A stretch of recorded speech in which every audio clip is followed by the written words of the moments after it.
2140355 dari program studi Manajemen Bisnis Syariah semester 5 kelas D. Dalam video saya kali ini bertujuan untuk memenuhi tugas ujian akhir semester mata kuliah Public Relations dengan pertanyaan, bagaimana menjadi public relations untuk menyampaikan informasi kepada internal dan eksternal berkaitan dengan apa yang harus dilakukan masyarakat dalam menghadapi tahun politik. Sebelumnya saya akan sedikit menyinggung tentang public relations. Public relation adalah proses interaksi antara organisasi dengan masyarakat dalam menciptakan opini publik, memberikan persepsi, menanamkan pengertian, menumbuhkan motivasi, dan menciptakan partisipasi publik. Langsung saja, saat ini posisi public relations bisa dikatakan berada pada masa vivere pericoloso, yang dalam bahasa Indonesia berarti hidup di tengah bahaya. Hal ini merupakan implikasi dari suhu politik yang semakin memanas hingga menciptakan sensitivitas lebih tinggi di antara masyarakat. Sebagai negara yang paling sering aktif di sosial media, masyarakat semakin diramaikan dengan berbagai tagar yang memicu ketegangan antara satu sama lain. Lalu bagaimana seorang public relations bisa menyikapi hal itu semua?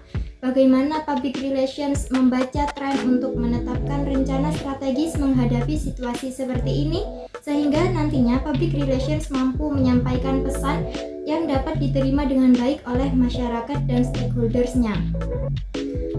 Saat ini, tahun politik yang tengah terjadi di Indonesia beriringan dengan banyaknya masyarakat yang ditempa berita miring dan informasi hoax.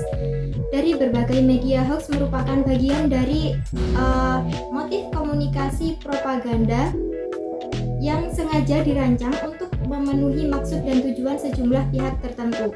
Hoax pun menjadi alat agitasi untuk menyerang pihak-pihak tertentu dengan berita-berita negatif. Maka dari itu, public relations harus bisa mencermati setiap informasi, misalnya dengan cara membangun komunikasi dua arah, jujur, terbuka, menyampaikan informasi sesuai data, dan memahami kode etiknya. Posisi public relations dalam isu politik harus mampu menakar kekuatan isu. Terdapat 3 hal utama dalam menakar isu, yakni yang pertama ada source of issue, yakni kita harus mencari sumber permasalahannya. Yang kedua ada content of issue, yakni isi dari permasalahan yang sedang ramai atau sedang beredar. Dan yang terakhir ada public interest to the issue, yakni ketertarikan masyarakat umum terhadap suatu masalah. Berada pada posisi vital, public relations akan dihadapkan pada sejumlah tantangan. Namun bagaimana caranya public relations tetap menjadi relasi, berpegang teguh pada prinsip public relations, dan memberikan edukasi bagi publiknya. Masyarakat dihimbau untuk mampu menangani isu yang sudah terlanjur dipercaya publik dan sebisa mungkin merubah perspektif negatif publik. Dan public relations harus memegang prinsip dasar kejujuran dan harus berkampanye demi kebaikan bersama. Baik, itu tadi sedikit pemaparan dari saya, kurang lebihnya mohon maaf. Wassalamualaikum warahmatullahi wabarakatuh.